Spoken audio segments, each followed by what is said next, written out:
G-Rugby avec Grenoble-Alpes Métropole.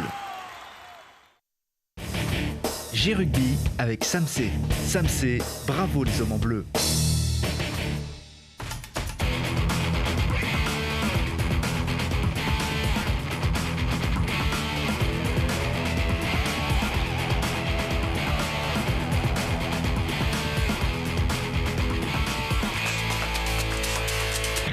Et bienvenue à tous les amoureux du ballon ovale. G-Rugby, c'est le mag dédié au FCG, avec la complicité du club, avec les acteurs du club ici sur ce plateau. Toujours la complicité aussi de Mathias Arès. Salut. Salut Lucille. Il fait meilleur ici, du coup, tu as changé de chemise. Ouais, il fait plus chaud. Oui, exactement. Il a quasiment tout connu avec le FCG. Il a été joueur, il a entraîné presque tout le monde aussi, des espoirs à l'équipe première. Il a fait une petite pause du côté des espoirs avant de retrouver le sifflet de notre équipe du FCG, Sylvain Bégon. Bonsoir. Bonsoir. Bienvenue de retour ici sur ce plateau de Télé Grenoble. Tout va bien ? Tout va bien, impeccable. Bon, on est très content de te recevoir. On va en apprendre un petit peu plus sur ton retour, ses conditions et aussi sur ce qui attend notre équipe pour le week-end prochain.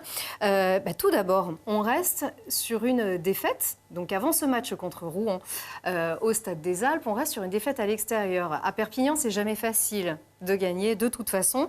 Est-ce que le fait de ne pas avoir ramené de bonus, est-ce qu'on s'est un petit peu... est-ce que ça a réagi davantage sur ces presque 2 semaines de préparation ? Bon, on verra comment ça se passe vendredi soir, mais effectivement, on était déçus du contenu de notre match à Perpignan et je pense que par rapport à notre prestation, on ne pouvait pas espérer ramener de points, donc on était forcément un petit peu frustrés, un peu déçus. Il va falloir qu'on fasse beaucoup mieux. C'était la première fois que vous avez concédé 2 défaites dans un seul bloc. Est-ce que c'est plus acceptable aussi au vu des adversaires ? Perpignan a joué plutôt un bon rugby, a fait un match intéressant et nous, c'est un petit peu ce que je disais avant, c'est qu'on n'a pas joué à notre niveau, donc on était effectivement déçus de notre prestation, même si il est toujours difficile de s'imposer à l'extérieur, notamment à Perpignan, qui va jouer encore une fois cette saison les premiers rôles. Donc voilà, simplement déçus de ce qu'on a pu proposer, notamment offensivement. Heureusement que défensivement, les garçons sont employés, ont été courageux, ce qui est vrai depuis le début de saison, mais ça n'a pas suffi pour ramener de points et c'était une déception. Il y a eu un bel essai d'Enzo Selponi quand même, puisqu'on parle de l'attaque aussi, quasiment le même que celui qu'il avait marqué en finale contre Grenoble quelques mois auparavant. Le moral est bon du côté de votre équipe ? Oui, évidemment, le moral est bon. L'équipe continue à travailler de façon sérieuse. On est 2e au classement, donc voilà, il reste encore beaucoup de matchs. Il n'y a pas de raison de les démoraliser, mais voilà, nous, on a vraiment envie de faire beaucoup mieux. J'espère que ce sera le cas vendredi. 2e au classement, c'est Oyonnax qui reprend la tête. C'est un peu le jeu du chat et de la souris avec Oyonnax en ce moment. Perpignan est vraiment pas loin. 3 points. De toute façon, vous êtes dans le haut du tableau. C'est l'objectif affiché pour le moment. Oui, évidemment. On avait fait un début très très difficile le premier match. C'est toujours difficile de revenir dessus, mais donc depuis, il y a eu du travail de fait et on est dans les places qui nous conviennent. En tout cas, c'est dans le haut du tableau qu'on veut rester le plus longtemps possible. Donc 2e, c'est bien. Si on était premier, ça sera encore mieux. Donc voilà, on travaille pour ça. Les garçons, je le disais tout à l'heure, font beaucoup d'efforts, travaillent de façon sérieuse. Et on espère qu'on va rester dans le peloton de tête le plus longtemps possible. On ne travaille pas plus sereinement quand on est 2e, très proche du premier quand même, mais 2e ? Si, évidemment, c'est toujours plus facile que quand on est en milieu de tableau ou qu'on court après les points. Mais voilà, on a laissé pas mal de points en route et on n'a pas de feuille de route très précise. Mais c'est vrai que ce dernier bloc avec deux défaites à l'extérieur nous déçoivent un petit peu. Et peut-être que c'est des points qui vont nous manquer à la fin. Donc il faut qu'on réagisse et qu'on fasse mieux que ce qu'on fait en ce moment. Et comme souvent, quand l'hiver approche, les bobos arrivent. Donc on a une tuile quand même, celle du capitaine Clément Ansely, qui s'est donc fracturé, qui a une fracture au niveau du dessus de la mâchoire. Oui, c'est ça. Lors d'un entraînement sur un atelier pourtant anodin, j'ai envie de dire, c'était du rugby, c'était un travail de collision, mais presque analytique. Et c'est des accidents qui arrivent. Donc Clément va être éloigné 5 à 6 semaines des terrains. Bon, donc c'est effectivement pas une très bonne nouvelle pour l'équipe.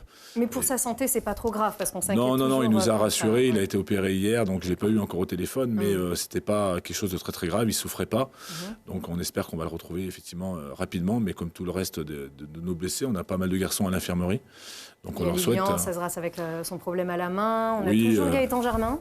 Toujours Gaëtan, mais bon, tous ces garçons sont en phase de reprise, s'entraînent de façon régulière. Et on attend de les retrouver sur le terrain, évidemment. De toute façon, on sait que l'hiver, c'est toujours plus compliqué et on s'y prépare pour pas revoir aussi ce creux de l'hiver qui apparaît toujours entre janvier et février. Les résultats, il y a toujours une spirale négative et pas que du côté du rugby d'ailleurs. Oui, je ne sais pas, mais bon, après les conditions hivernales font que voilà, c'est un sport déjà difficile, mais quand les conditions sont mauvaises, souvent ça nivelle un petit peu le niveau des équipes, les résultats sont sont très serrés. Donc bon, c'est peut-être une explication parmi d'autres. En tout cas, nous, il faut qu'on continue à performer, il faut continuer à bien jouer au rugby. Et puis essayer de faire en sorte que les résultats soient favorables tout au long de l'hiver et qu'on arrive au printemps avec le maximum de points et lancé pour les phases finales. Un hiver dans un beau centre d'entraînement aussi qui a été en travaux cet été. Alors c'était pas le cas à cette époque où il fallait pendant l'hiver parfois s'entraîner à Cessin. Et ça, c'est la première année où tu as entraîné cette équipe première.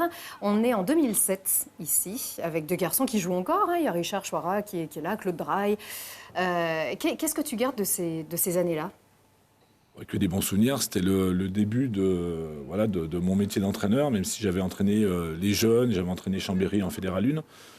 C'est les premiers pas dans le professionnalisme, avec des entraînements 2 fois par jour, et puis beaucoup plus de pression que quand on entraîne les jeunes, évidemment. Donc c'est effectivement des bons souvenirs. Et puis voilà, donc quand je revois ces images-là, ça fait toujours plaisir. Il y a eu beaucoup de bons moments, donc voilà, que des bons souvenirs. Tu changes pas, il y a des lunettes, mais au moins, voilà, ça nous permet quand on passe la quarantaine, voilà, pour beaucoup de personnes, c'est l'heure. Hein. Ouais, c'est nous, on fait comme ça, nous aussi, c'est bizarre.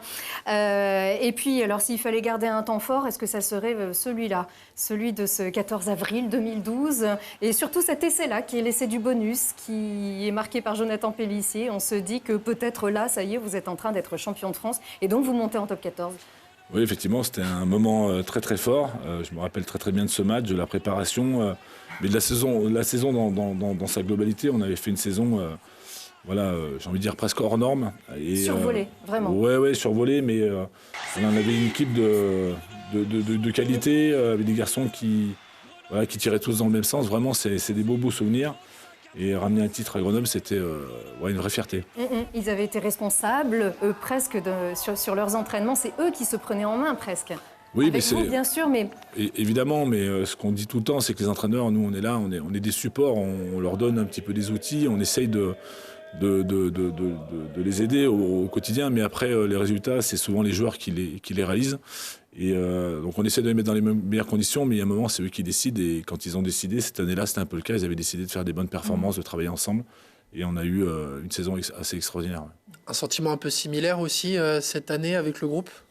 En tout cas, j'ai l'impression qu'on est capable de refaire ce genre d'exploit. Et aujourd'hui, l'ambiance est plutôt bonne.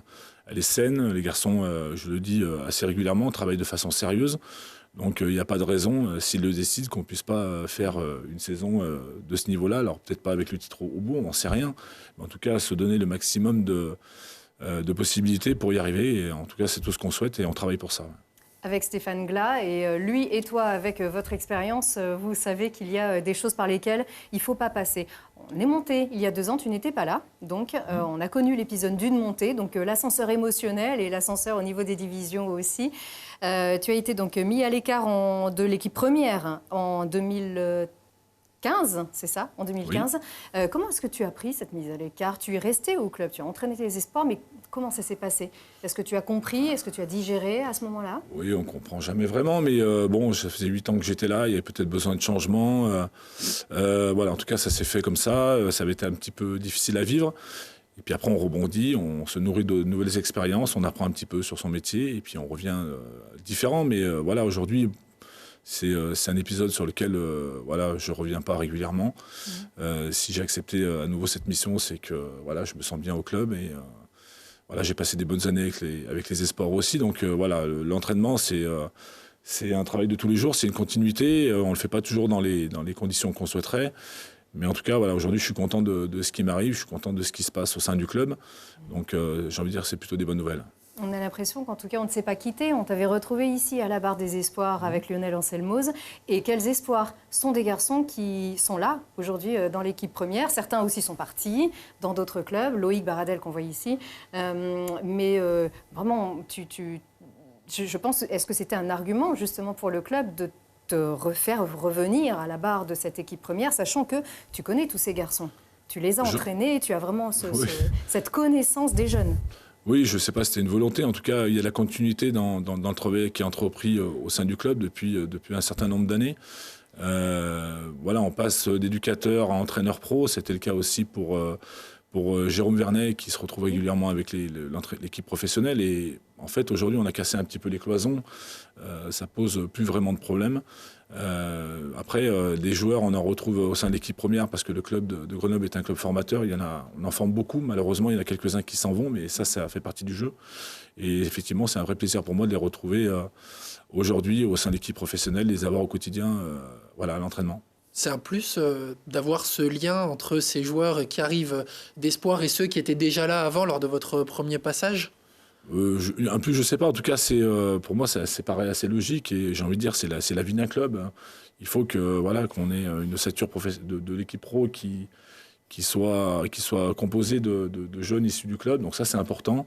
On a une nouvelle génération qui arrive avec des garçons de grande qualité, des garçons qui ont joué avec les équipes de France jeunes régulièrement, qui jouent encore avec l'équipe de France jeunes. Il faut qu'on s'appuie sur cette génération. Il faut qu'on les fasse travailler. Il faut qu'on les mélange avec nos meilleurs joueurs, les joueurs les plus expérimentés, de façon à ce que le groupe et l'équipe perdurent. Surtout dans cette année un peu charnière pour rebondir, où le club compte sur des jeunes, mais aussi sur ses plus fidèles joueurs. C'est exactement ça. En fait, l'idée, c'est de retrouver un équilibre entre les joueurs expérimentés, les étrangers, les jeunes joueurs. Et aujourd'hui, nous, au quotidien, on ne fait pas la différence entre les uns et les autres. Ça veut dire que le groupe est homogène.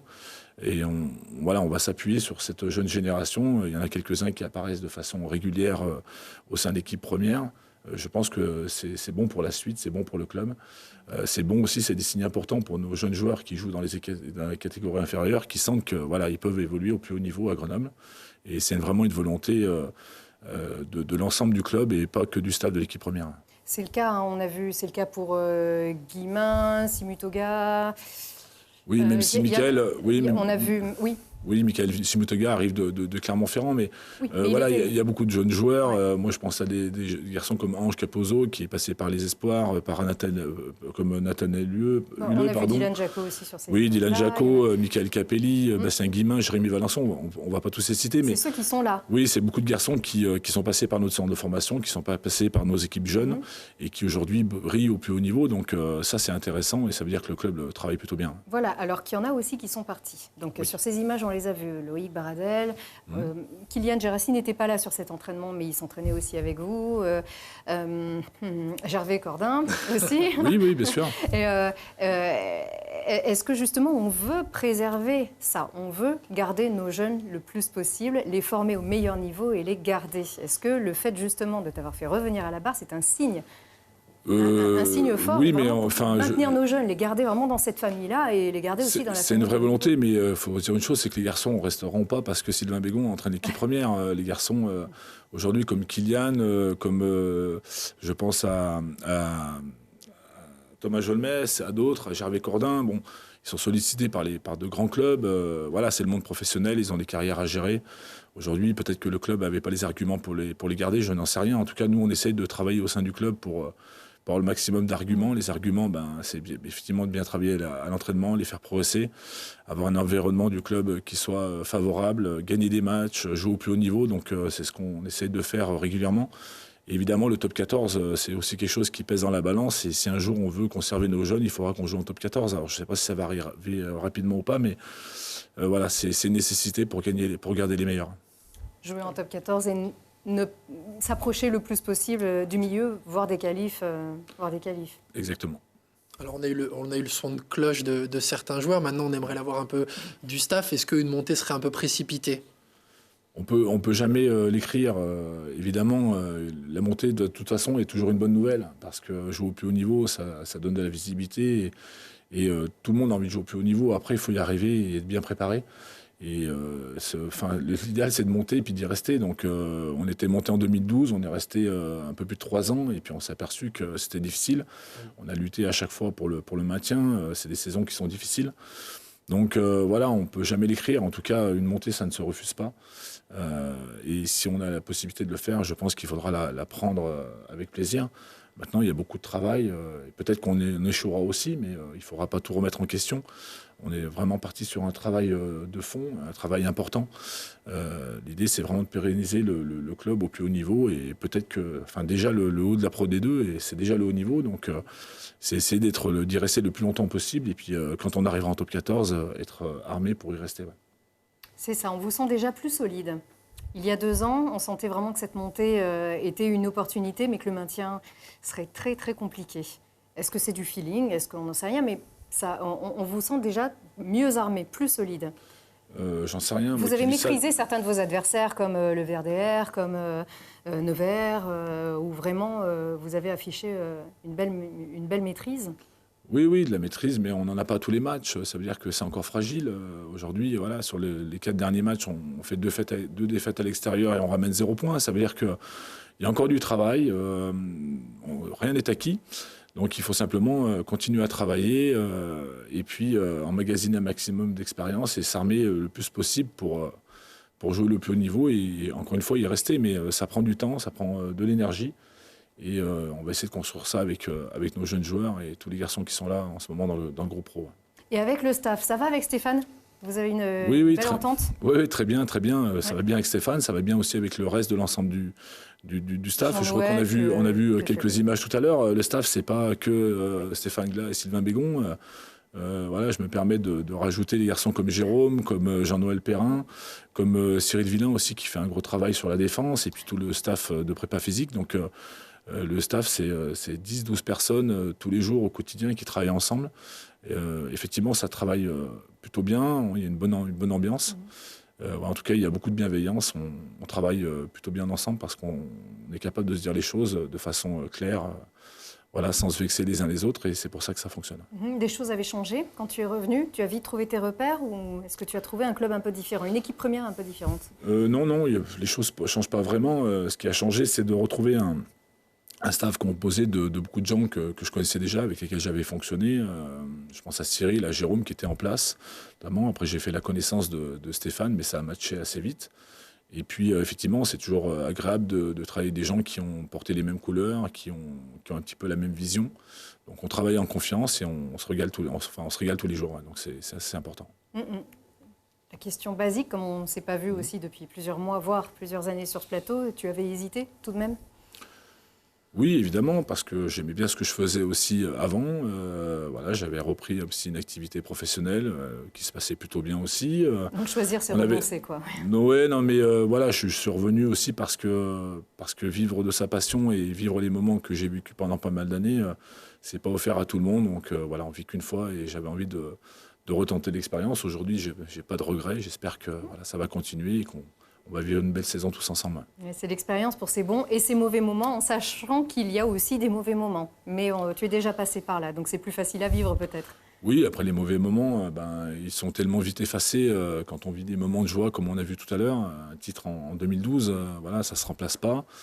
Donc c'est des moments forts dans une carrière, dans une vie. On a juste envie d'en revivre d'autres avec d'autres personnes. En tout cas, on travaille tous les jours pour ça. Il y en a qui sont encore là. Il y a Lucas Dupont, il y a Laurent Boucher aussi. Fabien Alexandre.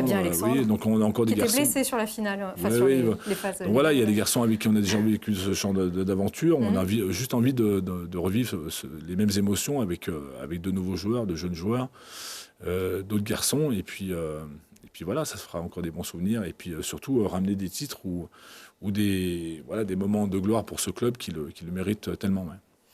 Alors Rouen, Grenoble-Rouen, c'est plus une affiche de hockey, c'est désormais une affiche de rugby. C'est ce vendredi au Stade des Alpes à 20h45. Qu'on ait froid ou pas, il faut faire du bruit et mettre un petit peu de chaleur humaine autour de ce terrain. Merci encore beaucoup, Sylvain Bégon, d'être revenu. On se retrouve bientôt. Avec plaisir, pour merci fêter beaucoup. des belles victoires. Merci Mathias et merci à vous.